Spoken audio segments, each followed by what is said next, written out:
Año 312, afueras de Roma. Alrededor del puente Milvio se libra una batalla crucial. Enfrenta a los ejércitos de dos pretendientes al imperio. No solo va a decidirse aquí la suerte de Roma, sino también el porvenir de los cristianos.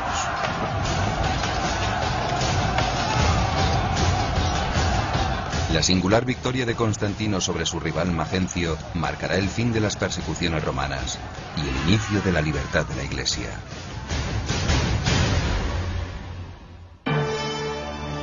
Este elegante arco de triunfo conmemora la gesta de Constantino.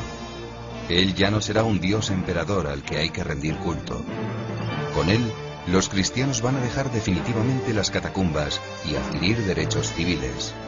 Se abre una era de expansión para la Iglesia. Esos sorprendentes cambios eran imprevisibles pocos años antes. Arreciaba entonces la más terrible de las persecuciones. El final del siglo III y los principios del siglo IV es una época en que hay un equipo de emperadores que forman la tetrarquía, 4 emperadores, correinantes, 2 Augustos y 2 Césares. Quieren dinamizar la fuerza del imperio justamente para reconstruirlo y luchar contra los bárbaros.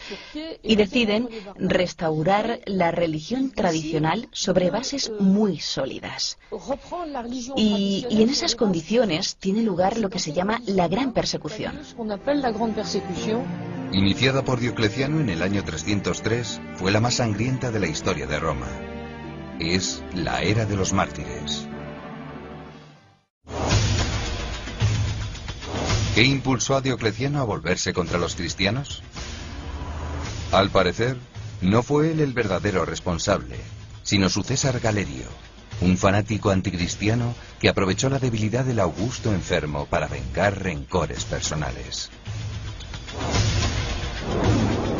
Primero ordenó destruir los templos cristianos, quemar sus libros y prohibir sus reuniones de culto. Después les obligó bajo pena de muerte a hacer sacrificios paganos.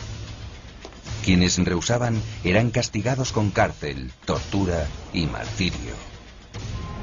La iconografía cristiana evoca muchos de aquellos ejemplos heroicos como el de Santa Catalina, el Papa Sixto II o San Lorenzo.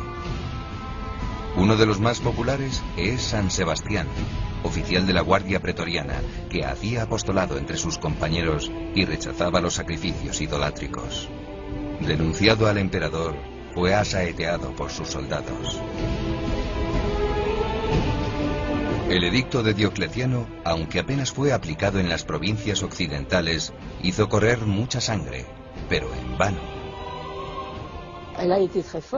Fue muy dura, fue importante, fue ineficaz, y uno de los 2 emperadores, Galerio, en el 311, ya en su lecho de muerte, firma un edicto en el que reconoce que los cristianos no claudican.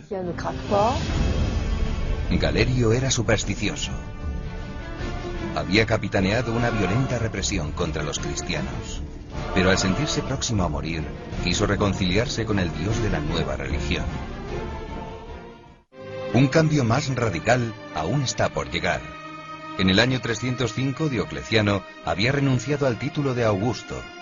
Tras diversas intervenciones del ejército, se nombran nuevos emperadores. Mientras en las provincias de Oriente luchan Licinio y Maximino Dacia, en Occidente, Constantino recibe el título de Augusto de manos de las tropas de su padre, aquí, en la ciudad fortaleza de York. A los pies de la catedral, esta estatua conmemora el nombramiento. Sigue una intrincada lucha por el poder, y su rival Magencio se hace con el control de Italia y África. Constantino le acusa de usurpador y dirige sus ejércitos contra él. Atraviesa los Alpes y llega a las puertas de Roma, donde le aguarda el ejército de Magencio 2 veces más poderoso. La victoria parece imposible, pero algo extraordinario ocurre entonces. El propio Constantino lo refirió al historiador Eusebio de Cesarea. La víspera del combate tuvo una visión. En el firmamento apareció una cruz formada por las iniciales griegas de Cristo, acompañada de una voz que decía: con este signo vencerás. El emperador entendió aquella señal como una alianza con el todopoderoso Dios de los cristianos y ordenó pintar en todos los escudos y estandartes la señal celeste. En el 312, Constantino afrontó a su enemigo Magencio en las afueras de Roma, en Sasha Rubra, una localidad que está justo cerca de las puertas de Roma. En el puente Milvio lo derrota y Magencio muere. Y he aquí que Constantino entra victorioso en Roma. Esa victoria, que le dará el control sobre todas las provincias de Occidente, la atribuye a Jesucristo, a quien aceptará como su divinidad personal y protectora.